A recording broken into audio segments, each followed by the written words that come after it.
नमस्कार मित्रांनो, स्वागत आहे तुमचं आपल्या एका नवीन व्हिडिओमध्ये. मित्रांनो, 9वी ते 12वी या कोणत्याही इयत्तेत शिकत असाल तर हा व्हिडिओ तुमच्यासाठी खूप महत्त्वाचा आहे. शेवटपर्यंत नक्की बघा. या व्हिडिओमध्ये PM यशस्वी स्कॉलरशिपची माहिती घेणार आहोत. या योजनेअंतर्गत मुलांना 75,000 ते 1,25,000 पर्यंतची स्कॉलरशिप मिळणार आहे.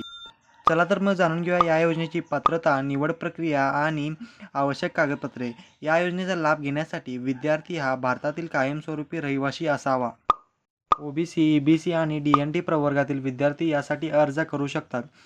अर्जदार विद्यार्थ्यांच्या पालकांचे वार्षिक उत्पन्न हे 2.5 लाखापेक्षा जास्त असू नये. चला तर मित्रांनो, जाणून घेऊया या योजनेची निवड प्रक्रिया. या योजनेचा लाभ घेण्यासाठी इयत्ता 9वी आणि 11वीतील विद्यार्थ्यांना एक स्कॉलरशिपची परीक्षा द्यावी लागणार आहे.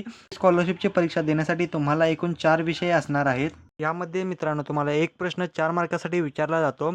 असे गणिताचे 30 प्रश्न 120 मार्कांसाठी, त्याचबरोबर विज्ञानचे 20 प्रश्न 80 मार्कांसाठी, सामाजिक शास्त्राचे 25 प्रश्न 100 मार्कांसाठी व सामान्य ज्ञानचे 25 प्रश्न 100 मार्कांसाठी विचारले जाणार आहेत. चला तर मित्रांनो, आता पाहूया आपण आवश्यक कागदपत्रे. लाभार्थ्याचे आधार कार्ड, उत्पन्न दाखला, जात प्रमाणपत्र, बँक खात्याचे पासबुक, पासपोर्ट आकाराचा फोटो, 8वी तसेच 10वी इयत्तेचे शैक्षणिक प्रमाणपत्र इत्यादी कागदपत्र या योजनेसाठी आवश्यक असणार आहेत. या योजनेसाठी अर्ज करण्याची शेवटची दिनांक 17 ऑगस्ट 2024 ही आहे.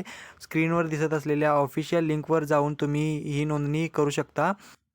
व्हिडिओ आवडल्यास व्हिडिओला एक लाईक करा आणि चॅनलला सबस्क्राईब करून घ्या. भेटूया लवकरच नवीन व्हिडिओमध्ये नवीन